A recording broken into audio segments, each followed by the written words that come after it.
I'm Steve Bartlett. It is my awesome honor to be chairman of Respectability. Respectability is an organization I've watched and has been part of growing up, and I have to tell you, it's really an exciting organization. It's exciting that you're here. We're glad that you're here.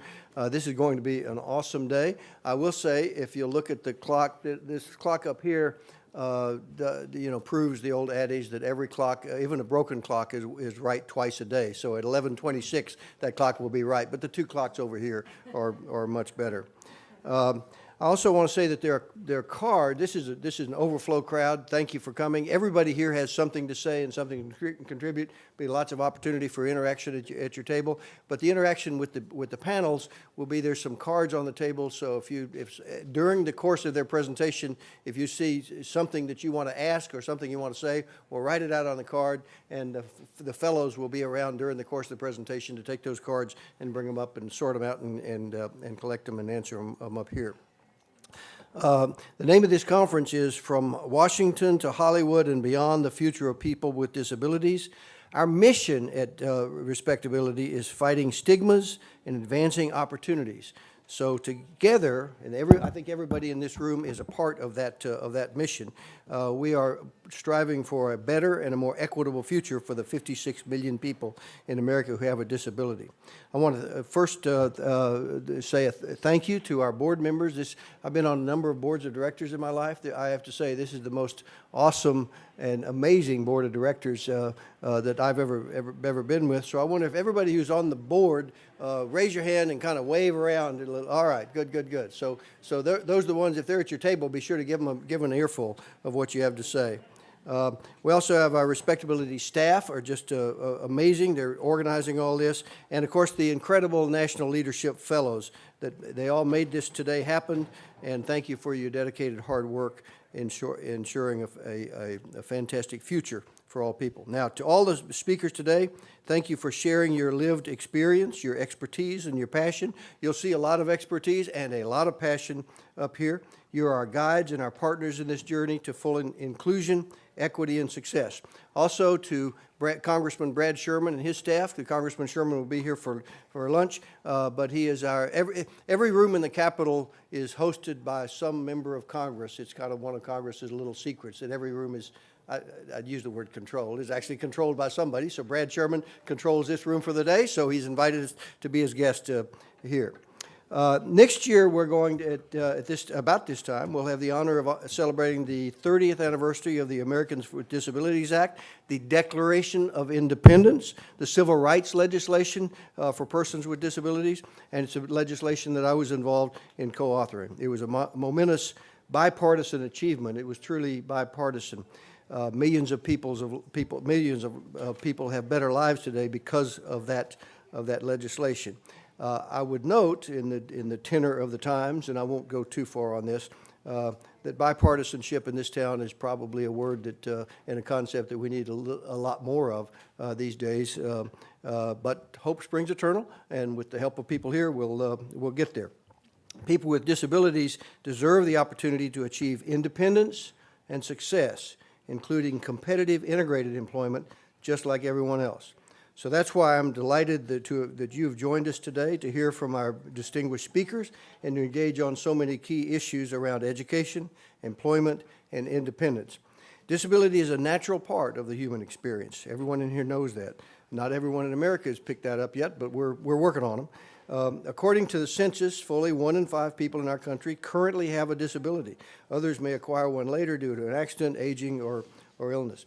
We know that organizations and businesses and our country are stronger and more creative when diverse people, including people with disabilities, are at the table and given authority. Indeed, the majority of the staff, the board, and the National Leadership Fellows of Respectabilities are, in fact, members of the disability community. So we're going to have a great day together, and I want to welcome you to the Respectability family. Thank you for coming. Now I'm going to turn it over to the musical geniuses here, Debbie Fink and Adam Fishbein, as they lead us in the national anthem. I'm going to step away from the mic so you won't be able to hear my my musical ability. Thank you for coming.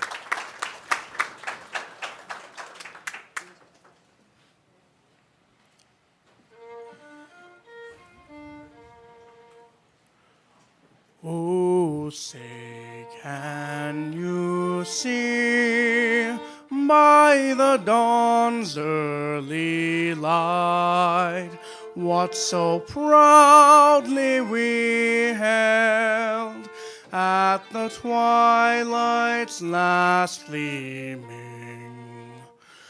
whose broad stripes and bright stars through the perilous fight o'er the ramparts we watched were so gallantly streaming, and the rocket's red glare, the bombs bursting in air, gave proof through the night that our flag was still there. Oh, say does that star-spangled banner yet wave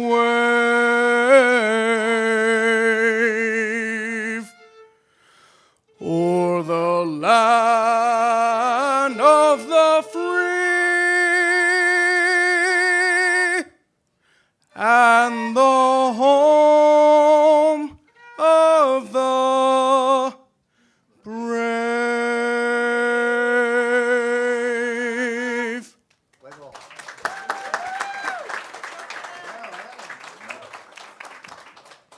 Wow, thank you, Adam and Debbie. Thank you so much. So Adam is one of our National Leadership Fellows. He is a talented young leader with disability who is doing a tremendous job for us. Debbie Fink, when she's not playing violin, heads our national work for our volunteer program. So if you're ever interested in volunteering or being part of our Speakers Bureau, Debbie is the person. She's also the main person doing the logistics for this conference. So all of those logistics, Debbie's really a great leader on. So thank you to you both. And let me just say good morning to everyone who is here. I am so thrilled to have you here. And I want to thank our fabulous chairman, the Honorable Steve Bartlett, for all that he does. This is a primary author of the Americans with Disabilities Act, so many other pieces of legislation, former mayor of Dallas, and we feel so lucky in the disability movement to have your leadership, and I am personally so lucky to have you as a mentor and as a friend. So thank you, Steve, very much. He already mentioned it, but I want to just say again, if you're one of the National Leadership Fellows or you're one of the board members or the staff, and if you can raise your hand to please do that, because we all want to meet everybody who is here, and we all see each other as really a family. So thank you to our team. We recognize that we are a part of a large mosaic of fantastic leaders and organizations, and that there are many pieces to improving the lives of people with disabilities. We're only one part of that. You know, we have two different Miss Wheelchair New Yorks here, and I'm just so proud to see the great New York contingent over here. We have a fabulous program in New York for women with disabilities, and so thanks to our New Yorkers who are here.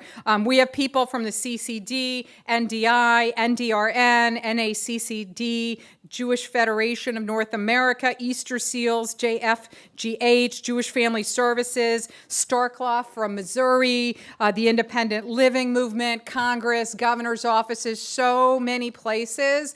Each of you is so important to moving a shared agenda forward. It takes all of us working together to create success. We know that leadership comes from the public and private sector, nonprofits, faith-based groups, Hollywood, and so many other places. And we're so grateful to be able to do our part in what is a team effort to create a better future. As you know, our mission at Respectability, and we're putting up the actual mission statement on the screen, is to fight stigmas and advance opportunities so that people with disabilities can fully participate in all aspects of community. So what does that mean to us at Respectability, and how do we live it every day in our work? Our theory of change, and take a look at the slide, it's here and it's over there, and they're on our table, on your tables. Our theory of change has 3 pillars: fighting stigmas, advancing opportunities through best practices, and a talent pipeline where diverse leaders with disabilities lead. Respectability believes that all people, and that includes those with developmental, physical, sensory, mental health, and other disabilities, deserve the opportunity to achieve their hopes and dreams just like anyone else. Yet, despite this universal truth, as Steve said, too many people in our world still see people with disabilities through the lens of stigma, implicit bias, fear, and low expectations. Gina Davis, the fabulous activist and actress who advocates for positive portrayals of women in Hollywood, says, quote, "When they see it, they can be it," end quote. And that is true also for people with disabilities as well. People need to see positive and accurate portrayals of people with disabilities and what we can do. And so we address this with the first pillar, fighting implicit bias, and you see a screen on that as well, by promoting positive and authentic portrayals of people with disabilities in Hollywood and the news media. And you will hear from many terrific speakers who are addressing those issues in Hollywood and beyond. That work is led by key board members, as well as Lauren Applebaum from our staff. Lauren, if you can be recognized. She is amazing. She just got back from Hollywood, where we just did an 11-part series out there you'll hear more about. But she's always looking for more partners, so you should connect with her. As perceptions change, new opportunities must also advance, which brings us to the second pillar of our work, and you'll see the second slide, which is advocating for best practices in education and including people with disabilities in the workforce. So this is competitive, integrated employment, real jobs at real wages, so we can advance opportunities. You can see that slide and you can think about it, because we want to work together on these issues. Today we're going to hear from tremendous speakers on education, employment, and advocacy today. And we also have tremendous, tremendous board members and staff working on these issues. And somewhere is Philip Conpolly. Where is Philip? Right there at the door. Philip leads our advocacy work with governors. We have met with 46 of America's governors. We're working with 11 different federal agencies, and he's also always looking for volunteers. We also have the pleasure at Respectability that Philip is the co-chair of the CCD Task Force on Employment, which is 120 plus disability organizations. I know that Aaron Kaufman, who's coming later, is also a part of that task force. But this is 120 national disability groups working together. Everything that we do is only successful when we can work with partners like you. Progress will require that our entire community raise our collective voices with a message that people with disabilities bring characteristics and talents to workplaces that benefit employers and organizations alike. Companies including J.P. Morgan Chase, Ernst & Young, Coca-Cola, and we have just like the most talented guy from Coca-Cola. I can't wait to hear Vincenzo speak later today. And Bank of America and others are living proof that employees with disabilities can be innovative, loyal, and reliable, and help them be more successful. Moreover, the Ford Foundation, the Jewish Federation of Greater Washington, and other nonprofits are also leading the way. Matching the talents of people with disabilities with the right jobs can and does increase success. To truly reach our collective goals, we must work to address the critical inequities and barriers to opportunity that cross all of humanity. Together, we must face and fight ableism, racism, homophobia, sexism, anti-Semitism, ageism, and other prejudice that limits the success of humanity overall. Each of us on the Respectability team, myself included, is on a journey to learn and better practice the principles of intersectional equity that drive inclusion and allow all of us to thrive daily in life and work. We recognize that this is hard work, filled with passion and emotions, and it can bring risks. But there is no greater risk than to stay quiet in the face of prejudice of any kind. I have high standards, and I know that even I do not live up to my own standards at times. But this struggle is very important to me, as I believe it is to every person in this room. And hence I, like so many of you, are pushing even harder, digging even deeper into this journey to equity for all of us. We recognize that this work is ongoing and may take generations of joint efforts to accomplish. Success for people with disabilities cannot be created for us. Again, success cannot be created for us. Success for people with disabilities must be created with us. With us. People with disabilities need to be at the front. And that is why the third pillar of our work, and you can see it on the screen, is preparing a talent pipeline of people with disabilities. You can really hear later some tremendous self-advocates about their work and what you can do. The majority of our speakers today have disabilities themselves. I'm very proud that they are so amazing and that we can learn so much from people who are at the vanguard.